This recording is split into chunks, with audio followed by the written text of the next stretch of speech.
Welcome to The Explainer. Today, we're diving into a really powerful idea from Malcolm Gladwell's book, The Tipping Point.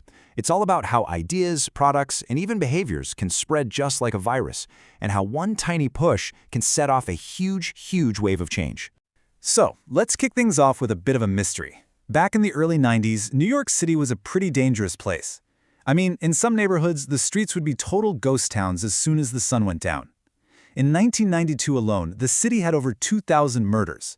But then, something incredible happened. Almost overnight, it felt like the crime wave just broke. By 1997, murders were down by 2/3. Total serious crimes cut almost in half.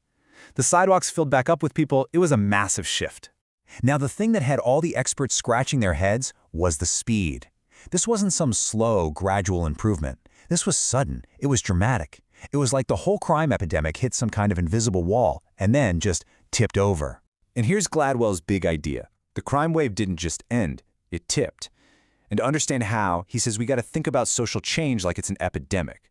And just like any epidemic, there are rules. 3 agents of change that decide if something fizzles out or absolutely takes off. Okay, let's get into it. The first clue in this whole mystery is something Gladwell calls the law of the few. And the idea is pretty simple. Big changes, these epidemics, they're usually started and spread by just a handful of really exceptional people. See, it's not everyone who's driving these trends. It's a very tiny percentage of people who fit into 3 specific groups. You've got your connectors, the people who seem to know everyone. Then you have mavens, who are the information sponges. And finally, you've got salesmen, the folks who are just master persuaders. Just think about Paul Revere. We all know him for his famous midnight ride, right? But what you might not know is that he was the ultimate connector. At a time when most revolutionaries were in just one activist group, Revere was a member of 5. The man was the social glue of colonial Boston. And get this, on the very same night as Revere's ride, another guy, William Dawes, also rode out with the exact same warning. But his message? It went nowhere. It just fizzled out.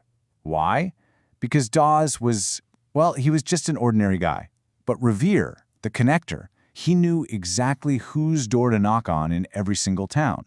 He didn't just carry a message, his social network was the message. And it turned a single warning into a massive region-wide alarm. So, okay, having the right messenger is crucial, but it's not enough. And that brings us to rule number 2, the stickiness factor. The idea itself has to be memorable. It has to grab you, and it has to make you want to act. Let me give you an example. In 1954, Winston cigarettes launched with this slogan. Now, grammatically, it's a total train wreck. But you know what? It was catchy. People talked about it, they argued about it, but most importantly, they remembered it. That little bit of stickiness was enough to launch this new brand all the way to #1 in the country. And this is where it gets really fascinating, how a small tweak can make an idea so much more sticky. A study at Yale gave students a booklet about how dangerous tetanus is. It was super persuasive, but guess how many students actually went to get the shot? A measly 3%. But then a second group got the same booklet with one tiny addition. A map of the campus with the health center circled and the times that the shots were available. And with that change, the vaccination rate jumped to 28%. See, the information wasn't abstract anymore. It was personal, it was practical, it stuck.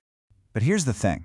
You can have the perfect messenger with the stickiest message in the world, and it can still fail if the environment isn't right. And that brings us to the final piece of the puzzle, the third rule, the power of context. This is the idea that epidemics are super sensitive to the conditions of the time and the place they're in. 2 criminologists came up with this idea called the broken windows theory, and it's really powerful. They argue that crime is a direct result of disorder.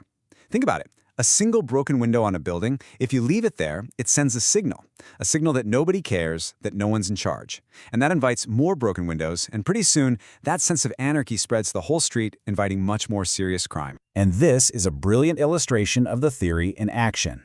In the mid-'80s, New York subways were just covered in graffiti, so the Transit Authority began this massive, relentless cleanup. Then, in 1990, the police chief cracked down on the 17,000 people who were skipping the fare every day. By fixing these little broken windows, they completely changed the context. The message was loud and clear, this is not a place where anything goes. And that small change in the environment, it was the tipping point for the entire city's crime epidemic. So clearly, our physical environment is a huge deal. But context also includes our social environment. And a critical part of that social context is the size of our groups.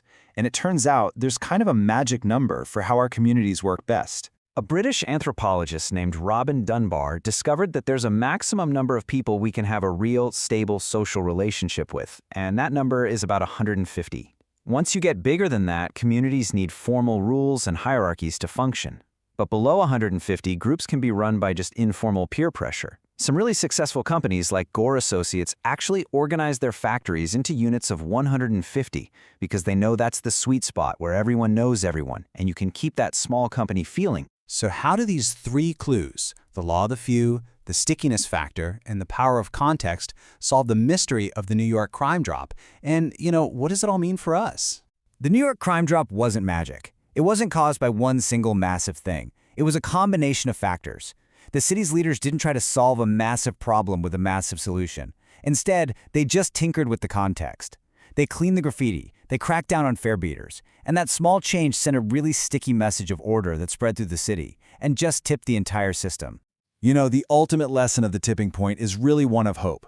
It suggests that the world around us isn't as rigid and immovable as we might think. Change is possible. You don't always need massive resources to create massive effects. Sometimes all it takes is the right insight and the courage to make one small push in just the right place. And that's all it takes to start an epidemic.